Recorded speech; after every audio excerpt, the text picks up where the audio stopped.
माझी बहीण आणि दाजी रंगाने खूपच काळे होते आणि त्यांच्यासारखी त्यांची तिन्ही मुलं रंगाने काळी होती.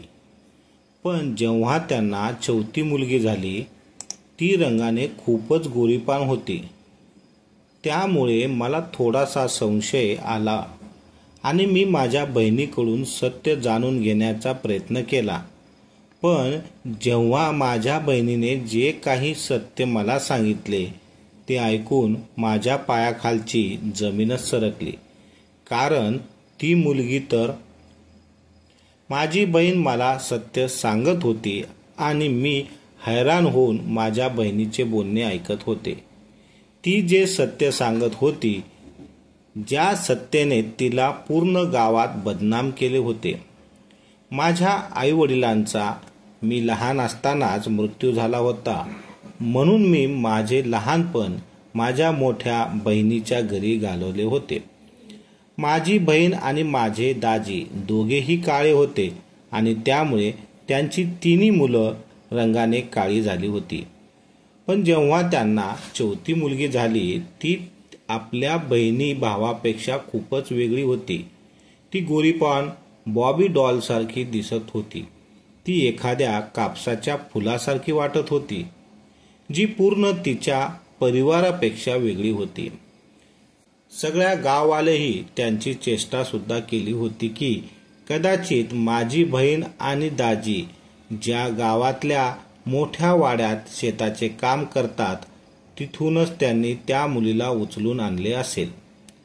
माझ्या दीदीने आणि दाजीने पूर्ण आयुष्यभर गावाच्या या बोलण्याचे उत्तर दिले नाही आणि हेच म्हणत आले की ही आमचीच मुलगी आहे. पण ते त्या मुलीवर आपल्या बाकीच्या मुलीपेक्षा जास्त प्रेम करत होते आणि तिची खूप काळजी घेत होते. तिचे कपडे सुद्धा बाकीच्या मुलांपेक्षा चांगली होती. माझी बहीण माझ्याकडून ज्या पद्धतीने काम करून घ्यायची, तशी काम त्या मुलीकडून अजिबात करून घेत नव्हती. तिला कोणतेच काम सांगत नव्हती आणि करूनही देत नव्हती. मी नेहमी विचार करायचे की त्या मुलींमध्ये असे काय आहे की दीदी तिची एवढी काळजी घेत असते. एवढेच नाही तर ती मुलगी जेव्हा मातीत खेळायची तेव्हा माझी दीदी तिला पटकन कडेवर घ्यायची आणि हात धुवून टाकायची आणि मग पूर्ण दिवस तिला बाहेर अंगणात येऊन द्यायची नाही. माझी दीदी नेहमी त्या मुलीला गावातल्या मोठ्या वाड्यात घेऊन जायची, जिथे माझी दीदी आणि दाजी काम करत होते. पण त्या वाड्यात बाकीच्या मुलांना जाण्याची परवानगी नव्हती. पण माझी दीदी त्या मुलीला त्या वाड्यात कशी काय घेऊन जायची? हळूहळू ती मुलगी सुद्धा मोठी होत गेली आणि माझे लग्न होऊन मी माझ्या सासरी आले. एकदा मी एक विचित्र गोष्ट पाहिली की माझी दीदी कोणतेही कारण नसताना खूप रडत होती. ती एवढी रडत होती की जसे काय तिचे आपले कोणी वारले आहे. मी 1000 वेळा विचारले पण तिने मला काहीच सांगितले नाही. दीदीच्या अशा प्रकारच्या रडण्यामुळे माझ्या मनात काहीतरी प्रश्न निर्माण झाले होते. याच दरम्यान मी एक गोष्ट नोटीस केली की माझी दीदी तिच्या त्या मुलीसोबत नाराज होऊ लागली होती. काही दिवस निघून गेले आणि गावातच एक हंगामा झाला होता की माझ्या दीदीची तीच मुलगी घरातून पळून गेली आहे. सगळं गाव यांच्या घराला नावे ठेवत होते. सगळे थू थू करत होते. सगळे गावातले लोक हेच म्हणत होते की ज्या मुलीला आजपर्यंत स्वतःच्या जीवापेक्षा आणि गर्वाने लहानाचे मोठे केले, आज तीच मुलगी तोंड काळे करून पळून गेली. जशी ही बातमी माझ्यापर्यंत पोचली, मी लगेच दीदीच्या घरी पोचले, जिथे दीदी खूप रडत होती आणि चिकूची आठवण काढत होती. चिकू त्याच मुलीचे नाव होते जे घरातून पळून गेली होती. दाजी शरमेने मान खाली घालून उभे होते. पण मी एक गोष्ट नोटीस केली की माझी दीदी आणि दाजी दोघेही खूप घाबरलेले होते. असे वाटत होते की त्यांच्या मनात दुसरे काही आहे जे ते लपवण्याचा प्रयत्न करत आहे. दोघेही नजरेला एकमेकांसोबत बोलत होते आणि त्यांच्या याच वागण्यामुळे मी काळजीत पडले होते. मी त्याच रात्री दीदीला सगळं काही विचाराचा निर्णय घेतला.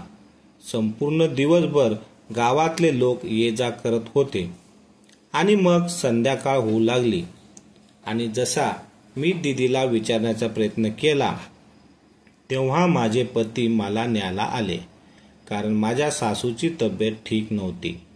त्यांना हॉस्पिटलमध्ये घेऊन जायचे होते.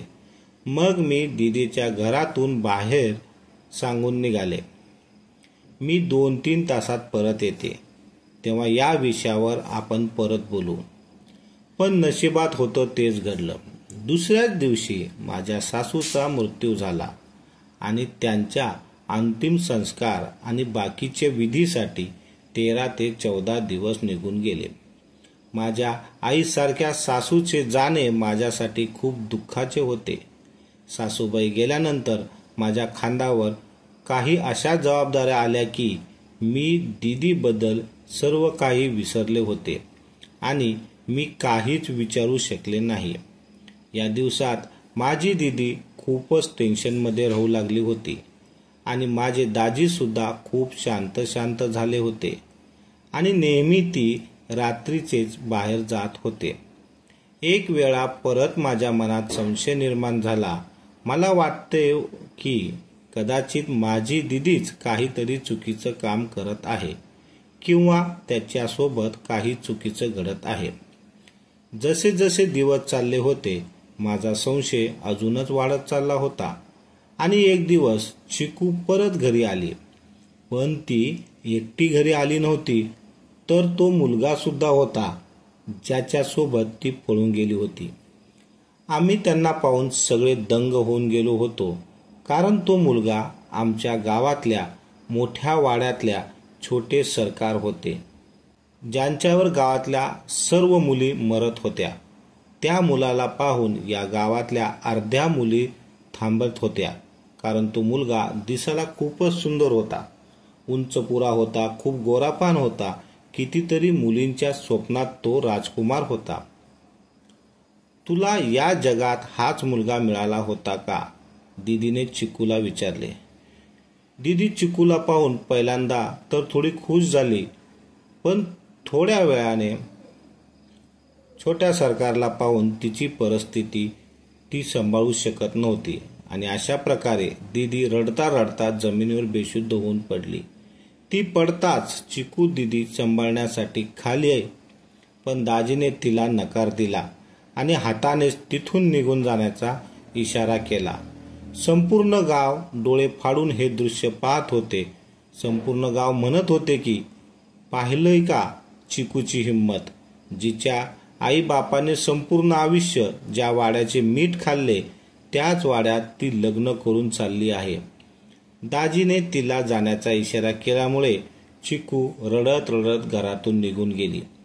चिकूच्या रडण्यामुळे मला एका क्षणासाठी तिची दया आली, पण पुढच्या क्षणी मला दीदीची परिस्थिती आठवली, कारण दीदी किती वेळ झाले तरी शुद्धीत आली नव्हती.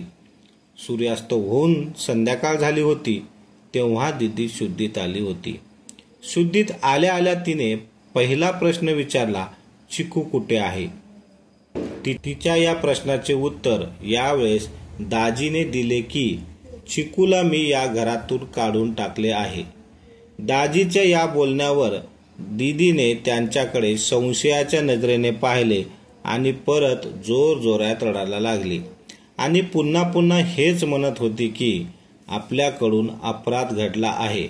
चिकूचे बाबा, आपण काही करू शकलो नाही, आपल्याकडून गुन्हा घडला आहे. उलट हा तर गुन्हा नाही, आपण तर खूप मोठे पाप केले आहे. दीदी असे काहीतरी बोलत होती आणि रडत होती आणि माझे मन इथे अडकले होते की शेवटी माझ्या दीदीकडून आणि दाजीकडून असा कोणता गुन्हा घडला आहे यावरती अशा प्रकारे ते रडत होते. मी त्या रात्री माझ्या पतीकडून परवानगी घेऊन दीदीच्या घरी थांबले. मला दीदीकडून संपूर्ण सत्य जाणून घ्यायचे होते, कारण माझे मन मला म्हणत होते की माझी दीदी सकाळपासून काही ना काहीतरी लपवत आहे. खूप वेळपर्यंत गाववाले दीदीला समजवत होते, म्हणत होते की मुलीचे घर इतके मोठे आहे, पैसेवाला आहे, दिसायला सुंदर आहे, स्वभावनी चांगला आहे, मग तुम्हाला तर खुश व्हायला हवे की असा तुम्हाला जावई भेटला आहे. सगळ्यांना अशा जावयाची इच्छा असते आणि तुम्ही नाराज झाले आहात. लोकांचे असे बोलणे ऐकून दीदी परत रडायला लागली होती आणि आपले डोके आपटत होती. याच कारणामुळे मी याच्यानंतर कोणालाच घरात येऊ दिले नाही. जो कोणी माणूस यायचा मी त्याला म्हणायचे की दीदी आता झोपली आहे. मी दीदीजवळ बसून आमच्या लहानपणीचे किस्से आणि आईवडिलांच्या गोष्टी करत बसले. आम्ही दोघी बहिणी दिवसभर खूप गप्पा मारत बसलो. मी दीदीजवळ बसून स्वयंपाक केला. जेव्हा रात्र झाली तेव्हा दीदी सगळ्यात पहिल्यांदा झोपली. मी तिला झोपताना पाहू लागले. मी सुद्धा तिला पाहता पाहता झोपी गेले. पण मध्यरात्री माहिती नाही कोणती वेळ होती तेव्हा मी पाहिले की दीदी आपल्या खाटेवरून उठली होती. मी सुद्धा माझे डोळे बंद करून झोपण्याचे नाटक करत होते. मला फक्त हेच बघायचे होते की दीदी आता काय करणार आहे. दीदीला जेव्हा विश्वास बसला की मी झोपले आहे तेव्हा ती खोलीत असणाऱ्या एका पेटीजवळ बसली आणि आपल्या पदराला लावलेल्या चावीने त्या पेटीचे कुलूप खोलले. मला अचानक आठवले की दीदी ही पेटी कधीच कुणाला खोलू देत नव्हती. तिने कधीच या पेटीला कोणाला हात लावून दिला नव्हता. आता मी सुद्धा उठून बसले पण दीदीचे लक्ष माझ्याकडे नव्हते. ती त्या पेटीतून काहीतरी वस्तू बाहेर काढत होती. मी कायम विचार करायचे की दीदी आपले दागिने या पेटीत ठेवत असेल, त्यामुळे ती कुणाला ती पेटी उघडून देत नसेल. आणि आज मला हे जाणून घेण्याची उत्सुकता होती, त्यामुळे मी शांत बसून पाहत होते. दीदी एक एक करून वस्तू बाहेर काढत होती आणि मी त्या वस्तूंना पाहून चकित झाले होते. सगळ्यात पहिल्यांदा दीदीने कपडे काढले होते जे एका खूप छोट्या मुलीचे होते. त्याच्यानंतर त्या कपड्याची साईज मोठी होत गेली. ते सगळे कपडे चिकूचे होते. त्यानंतर दीदीने खेळणी काढायला सुरुवात केली. खेळणी काही प्लॅस्टिकची तर काही मातीची होती. त्यानंतर दीदीने काही त्यातून फोटो बाहेर काढले. मी माझ्या डोक्याला जोर दिला तर पाहिले की त्याच्यातले काही कपडे चिकूचे होते, जी ते लहानपणापासून आतापर्यंत वापरत आली होती. आणि काही खेळणी सुद्धा तिचीच होती. पण त्याच्यातले काही कपडे आणि काही खेळणी तर मी कधीच चिकू जवळ पाहिले नव्हते. त्याच्यानंतर दीदीने फोटो पाहायला सुरुवात केली तर सुरुवातीचे फोटो चिकूचे होते, पण त्यानंतर त्याच्यामध्ये अजून एक फोटो आला जो चिकूचा नव्हता. मी इतक्या दूर सुद्धा बसले नव्हते की मला ते अनोळखी चेहरा दिसणार नाही. तरी सुद्धा तो दुसरा चेहरा जो मुलीचा होता तो माझ्या ओळखीचा नव्हता. त्या मुलीला मी कधीच पाहिले नव्हते, पण तिचा चेहरा माझ्या दीदीच्या आणि दाजीच्या चेहऱ्याशी मिळता जुळता होता. आणि महत्वाचं म्हणजे तिचा रंग सुद्धा सावळा होता, जसा दीदीच्या बाकीच्या मुलींचा होता. दीदीने एक शेजारी चादर ठेवली आणि जमिनीवर पसरली आणि त्याच्यावर सगळं सामान एक एक करून ठेवायला लागले. आणि ते ठेवता ठेवता दीदी रडत होती. मग दीदीने त्याचे एक गाठोडे बांधले. जशी दीदी तिथून उठायला लागली मी पटकन परत डोळे झाकून पडले, कारण मला पाहायचं होतं की गाठोडे घेऊन दीदी कुठे जाणार आहे. दीदीने ते गाठोडे उचलले आणि घराच्या बाहेर हळूहळू निघून गेली. घराच्या बाहेर दीदीने गाठोडे जमिनीवर ठेवले आणि त्यावर तेल टाकले आणि त्या गाठोड्याला आग लावणारच होती की मी पुढे पळत गेले आणि तिचा हात पकडला. मला पाहून दीदीच्या चेहऱ्याचा रंगच उडाला होता. मी गाठोडे उचलले आणि दीदीच्या हाताला धरून तिला परत आतमध्ये आणले. मी ते गाठोडे खाली ठेवले आणि दीदीच्या हातात पाण्याचा ग्लास दिला. दीदी अशी मान खाली घालून बसली होती की तिचे काहीतरी मोठे रहस्य पकडले गेले आहे. मी उठून एकदा पुन्हा बाहेर डोकावले की कोणीतरी जागे तर नाही ना. आणि जेव्हा मला विश्वास बसला की सगळे लोक झोपले आहेत, तेव्हा मी माझ्या बहिणीला प्रश्न विचारले, जे प्रश्न कितीतरी दिवसापासून माझ्या डोक्यात घुमत होते. मी दीदीला म्हणाले की मला तुझे वागणे काही दिवसापासून विचित्र वाटत आहे.